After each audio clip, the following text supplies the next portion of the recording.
ปึ๊บโอ้แน่นปักเลยทั้งสีรุ่นเก่านี่เนาะถือว่ายังดีอยู่พี่น้องเนาะเอาไว้เฮ็ดอย่างอื่นได้เฮ็ดมุ้งกระต๊อบออกมาเฮ็ดเป็นเฮ็ดครัวให้น้องเพิ่นน้อยๆก็ได้พี่น้องเนาะปึ๊บโอ้เนาะถ้าอยู่มันเด็กน้อยบ่ค่อยมาเล่นแถวนี้หลายปานใดเนาะ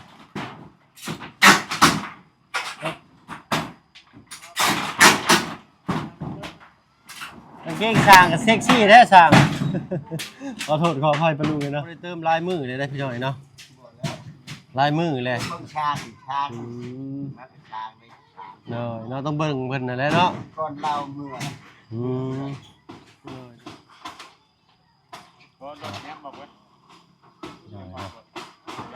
มาบาดนี้ก็พากันลื้อหลังคาบ้านน้องซ้อนกับพี่น้อยเนาะข้าวเฮ็ดได้นี่เพราะว่าสิพากันมื้ออื่นเนาะแล้วบ่สร้างมื้อนี้แล้วเนาะสบายดีเจ้า โอ้กินข้าวกินน้ำปั้นข้าวเช้ามาแล้วบ่นี่ยังเลย เนาะยังข้างอยู่ข้างคือหลังคาเอาพี่น้อยเนาะ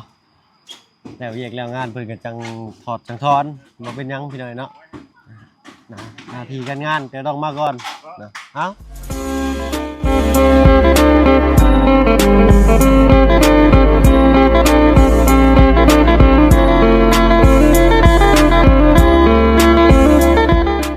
บ่เพิ่งกับทักทายสบายดีพ่อแม่พี่น้องหมู่เพื่อนกันเบิดทุกคนเนาะบ่ว่าฝั่งไทยฝั่งลาวแล้วก็ทั้งฝั่งต่างประเทศก็ยินดีต้อนรับเข้าสู่ช่อง YouTube บ่เพิ่งเคยหลายคือเก่าเนาะมื้อนี้ก็เป็นมื้อลื้อหลังคาบ้านน้องซ้อนเพิ่นพี่น้อยเนาะทั้งน้องซ้อนก็พุ่นแหละไปป่ากล้วยแล้วพี่น้อยเนาะเพื่อน้องเพิ่นเพื่อว่าน้องเพิ่นน่ะอยากได้เงินเนาะมาซื้อหมูจำฮีดเพราะว่ามั่งเฮือนมั่งซ่านเนาะทางบ้านเพิ่นนี่ก็ต้องจำฮีดจำคลองก่อนพี่น้อยเนาะคือว่าสิ่งปกปักรักษาในเฮือนในซ่านสิตื่นสิท่วงพี่น้อยเนาะก็คือว่าเป็นความเชื่อถือของไผของเพิ่นพี่น้อยเนาะก็บ่ว่ากันเนาะเอ้าเนาะหวังว่าคือสิแล้วดอกพี่น้อยเนาะมื้อนี้เพราะว่ามื้ออื่นก็สิพากันเดินทางกลับตอนบ่ายๆหรือว่าค่ำๆเรื่องใดเบิ่งเวียกเบิ่งงานจึงมาพากันกลับพี่น้อยเนาะเมื่อกี้นี่ก็ไปแบกเอาไม้จากเพิ่นในบ้านมาให้ทั้งช่างเพิ่นเฮ็ดพัดลมพี่น้อยเนาะโอ้ขึ้นไปเบิดแล้วทางน่ะ ใส่พี่น้องมันก็สิข้างบนก่อนยังดีบ่เรื่องใดจับเด้อบ่บุญเด้อปึ๊บปึ๊บโอ้แดดหอยว่าพี่น้องเนาะอ๋อทุกพ้นแล้วพี่น้องเราอยู่ทึงนี่ พอได้ไว้เห็ดเพื่อนครัวให้เราเนาะเพื่อนครัวน้อยโอ้สังกะสีมือก่อนนี่นะได้พี่น้อยเนาะแค่เราดูสิ่งขึ้นเหยียบได้พี่น้อยเนาะเบิ่งพี่น้อยเนาะภาพมุมสูงไงพี่น้องเบิ่งกันขึ้นมาไม่ต้องเบิ่งน้ำกันนี่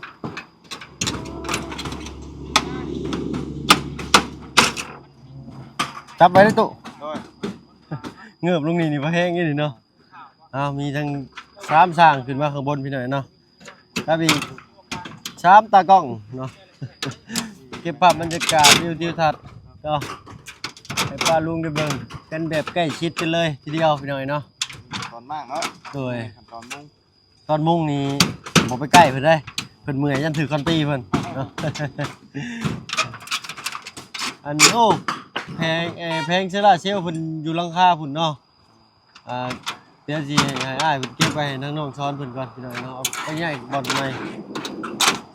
แต่ลูซิ่งก็สร้างมาเรียบร้อยพี่น้อยเนาะหมู่บ้านนี้อยากตะโพบ่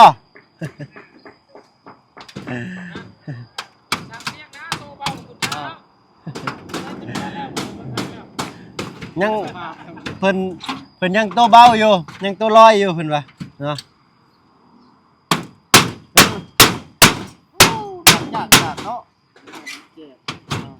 โอ้สังกะสีนี่ถือว่าหนาคักอีหลีตัวนี้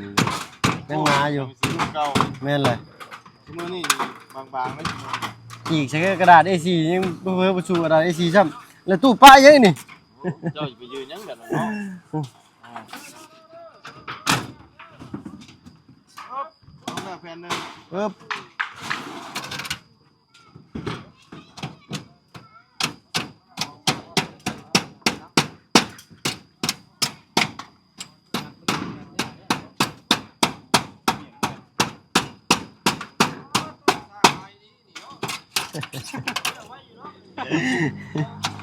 เบิ่งไหนเก็บทุกรอบนะเก็บทุกรอบในห้วย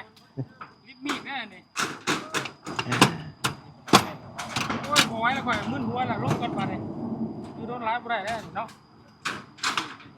ได้บ่ได้เด้อ ไปอยู่ใกล้กันได้ตุ จับติดกันเด้อจับอีเอวบุญ งานหลังที่ เอาดีเลย อยู่ไปพุ่นเด้อ เอาดิ้นไม่เนาะเอาเงื่อนลงหลังบ่ เอาเลยบ่ พร้อมยัง เหนื่อยเนาะ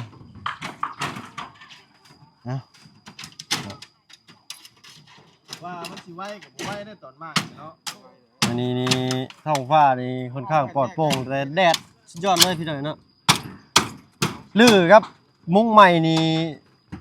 มุ้งใหม่และสิไวกว่าเนาะซะ เอาไหวแล้วเขาต่อเลยเนาะเดี๋ยวนี้เขางาน ใส่ระดับปึ้มโลด ออกแผ่นทำยิดนี่ก็ไวแล้ว อันนี้แผ่นแรกคือว่าเพิ่นปิดสนิทแน่เนาะปึ๊บโอ้ยแดดเริ่มออกแล้วพี่หน่อยเนาะอากาศเริ่มร้อนแล้วค่อยก็สิพบกันค่อยก็ได้เนาะ ปุ๊บ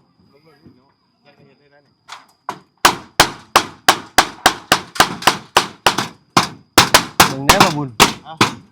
แดดเริ่มร้อนอากาศเริ่มร้อนเขาตีน้ำมือสร้างคนละอันนั่นไปก่อนค่อย จับไปหนึ่งก็ตุเนาะโดยดึงดีๆเด้ออึ๊บโดย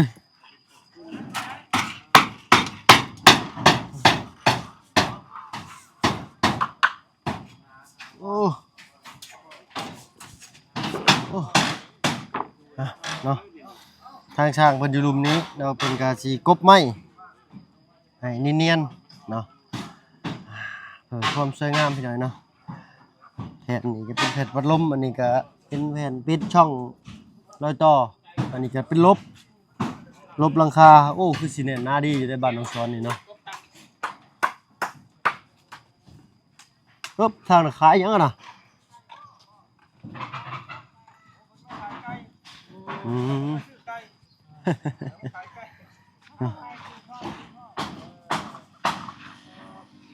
เอาพี่หน่อยเนาะเตรียมรอรุ่นรอชมนำกันว่าชมใหม่ของบ้านน้องซ้อนสิเป็นจะใดเนาะ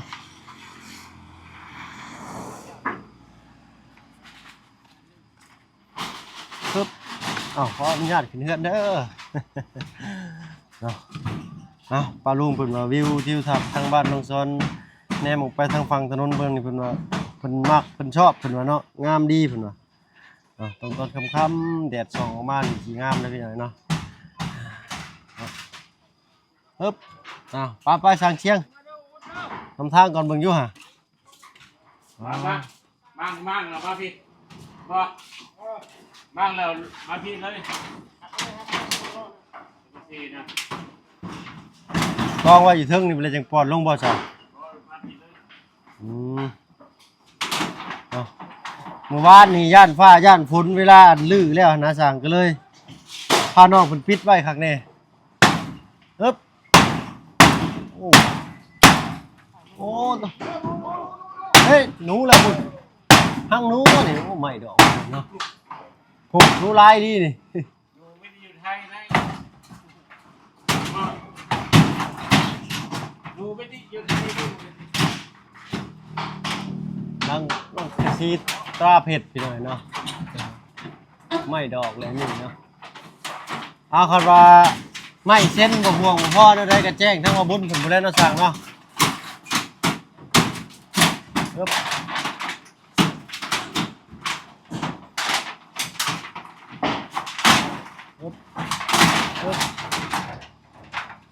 โอ้ดอกสังกะสีบ่จีกเลยเนาะ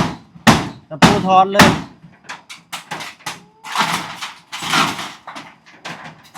เอาเนาะนี่แหละนี่แบบ น้องซ้อนออกมาแต่ป่ากล้วยนี่โอ้โหหนูนี่นะพี่น้องหนูซิ่งตะสวดบ่สร้างน้องซ้อนออกมาแต่ป่ากล้วยนี่พอดีแล้วเนาะโอ้ยไผมากเฮือนข่อยสิว่าเลยฮะ นี่แหละทางน้องซ้อนออกมาเพิ่นก็สิเป็นชมใหม่ของราคาเฮือนเพิ่นแหละพี่น้อยเนาะเข้าไปนี่ก็ประมาณเกือบชั่วโมงเลยได้เข้าไปชวนเพิ่นนี่นั่นแหละ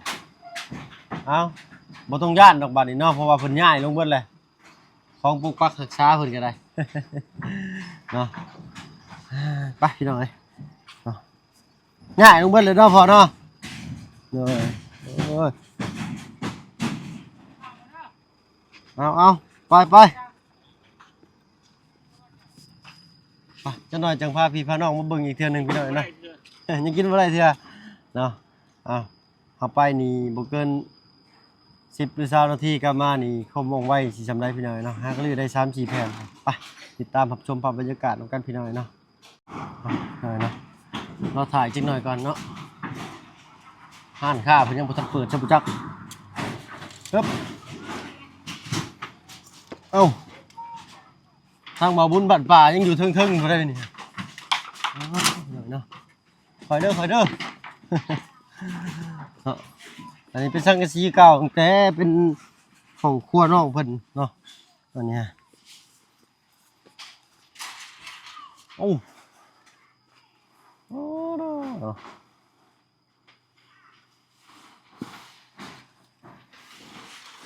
สีชมบูรณ์แบบพี่น้อยเนาะบ้านน้องซ้อนนี่คอยเป็นคอยไปเนาะทำบุญบ้านป่ายังขึ้นไปเป็นกำลังเคียงใจให้ช่างอยู่ปึ๊บ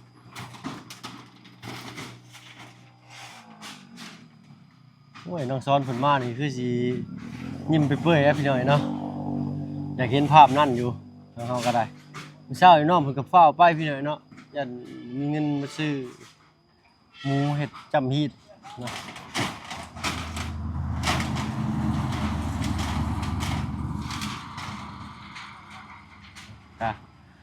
จะได้ก็ขอบคุณทางผู้ใหญ่ใจดีเพิ่นทุกท่านพี่น้อยเนาะที่ให้ทางทีมงานทำมาเป็นสะพานบุญให้เนาะทำบ่เพิ่งก็ได้แต่สมทบชายเนาะกับเครื่องใช้ครัวเรือนแล้วก็เครื่องจักรตัดหญ้าเนาะทางผู้ใหญ่ใจดีเพิ่นให้ทางบ่เพิ่งเป็นสะพานบุญให้พี่น้อยเนาะเอาครับโอ้แน่นปักเลยทั้งสีรุ่นเก่านี่เนาะถือว่ายังดีอยู่พี่น้อยเนาะเอาไว้เฮ็ดอย่างอื่นได้เฮ็ดมุ้งกระต๊อบออกมาเฮ็ดเป็นเฮือนครัวให้น้องเพิ่นน้อยๆก็ได้พี่น้อยเนาะทางบ่เพิ่งก็ได้แต่ทรายแต่ทางส่วนอื่นยังบ่ทันมีพี่น้อยเนาะถ้าว่าขาดเหลืออันใดทางปลาลุงอันใดมองเห็นเลยอยากสดสวยทั้งน้องเพิ่นก็ติดต่อเข้ามาได้พี่น้อยเนาะยินดีที่จะเป็นสะพานบุญให้พี่น้อยเนาะปึ๊บโอ้เนาะถ้าอยู่มันเด็กน้อยบ่ค่อยมาเล่นแถวนี้หลายปานใดเนาะไม้เป็นได้ช่างไม้ยังใช้ได้อยู่บ่โอ้จักเส้นแจ้งแล้วเด้อเดี๋ยวให้เพิ่นมาส่งให้ใกล้ๆอยู่ดอกเนาะงบก็เป็นทางลุงจันทร์แล้วก็ทางบ่าวบุญซะละวันพี่น้อยเนาะเฮาก็ได้แต่ซอยไม้ซอยมือเพิ่นเล็กน้อยก็ยังดีพี่น้อยเนาะโอ้ร้อยเนาะโอเคครับผม1เส้นพี่น้อยเนาะน่าจะประมาณ 2-3 เส้นเนี่ยเนาะไม้ตามที่เฮาตรวจเช็คสภาพเบิ่งในบ้านเพิ่นเนาะ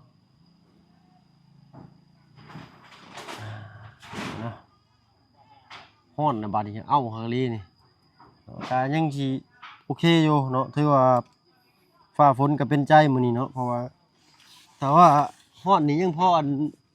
ดำเนินการได้แต่ว่าฝนตกนี่โอ้ยยากแล้วฟ้าต้นตะปูเพิ่มจิ้มไม้ลงมาได้มันว่าเหยียบหน่อยเนาะคงจะสีตราเพชรนะทนทานมาตรฐาน อันนี้ก็น่าจะพ่ออยู่พี่น้อยเนาะแผ่นลูซิ่งพ่อเลยได้ก็ สั่งใหม่ได้อยู่ดอกเนาะเอาทางสร้างส่วนหนึ่งเป็นกระสิครบไม้อยู่ข้างล่างเนาะส่วนหนึ่งก็อยู่ข้างบนพาพี่พาน้องพาพี่พาน้องอันเป็นเบิ่งเพื่อนๆทั้งซ่านดีก่อนโอ้นี่เอาขึ้นไปกาดเหยียบเป็นรถสร้างเนาะไม่ก็เก่าแน่เลยไม่ขาดเด้อจังได๋แจ้งเด้อสร้างเด้อไม่ขาดเส้นนี้โอ้ขนาดสิได้ใส่ประมาณจัก4เส้นอยู่ได้นี่เนาะเส้นนี้ก็ขาดพี่น้องเนาะใช่ล่ะนี่เนาะพวกกินเนาะ1เส้นตัวละ4เส้นต่ำๆนี่ก็มีอยู่ประมาณ5-6เส้นพุ่นล่ะเนาะเพราะว่าเพิ่นใช้ไม้2เส้นต่อข้าว1เนาะ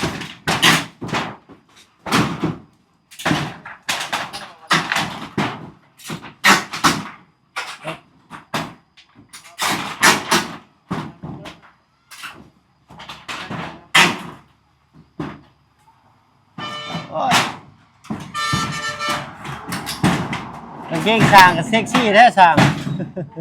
ขอโทษขออภัยปะลุงเลยเนาะกางเกงสร้างเชียงก็เซ็กซี่แต่สร้างเชียงกางเกงก็เซ็กซี่แต่กางเกงน่ะ สุ่มขาดเด้อเราอ่ะว้ายเนาะเราเพิ่งกระตาดีช่ำไปหน่อยเนาะ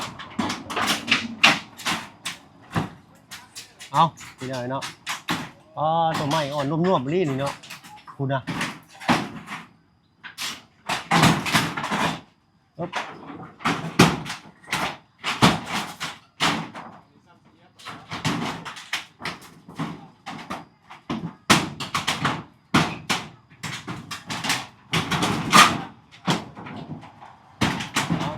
แจ้งออกเราไปหน่อยเนาะในการอื่นก็ขอขอบคุณทางผู้ใหญ่ใจบุญเนาะทุกท่านที่เข้ามาร่วมสมทบเนาะให้น้องซ้อนได้มีชีวิตที่ดีขึ้นกว่าเก่าพี่หน่อยเนาะเฮาก็โอ้ยโมทนาบุญนำหลายๆพี่หน่อยเนาะ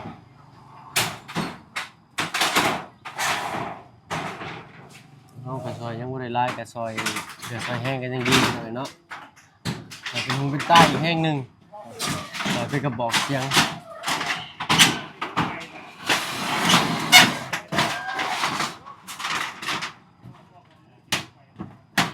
นี่วายเนี่ยนี่ครับนี่เพิ่นอาทิตย์หน้าต่างได้แต่เก่าเนาะเพราะว่าเพิ่นเปลี่ยนฟ้าบ้านเนี่ยเพิ่นเปลี่ยนชุปีเนาะเป็นฟ้าไม้กระจาดนิดหน่อยกันเด้อน้อยมากไปจักทางตู้พอ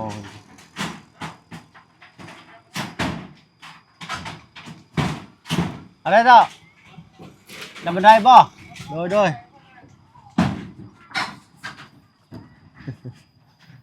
เนาะกินข้าวแล้วบ่ทุกพ่อ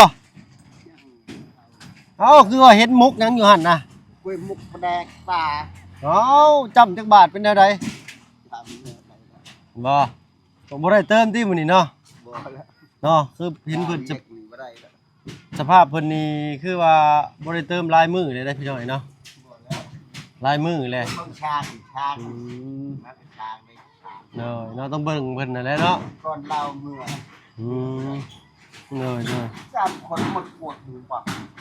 วิ่งไปเลย เอาน่ะไผมาซะนะในบ้านบ่น่ะ ใช่ อันนี้คือขี่รถมา เมื่อ เพิ่นมายังเนาะ มันดม เพิ่นมีเวียกบ่ รวบ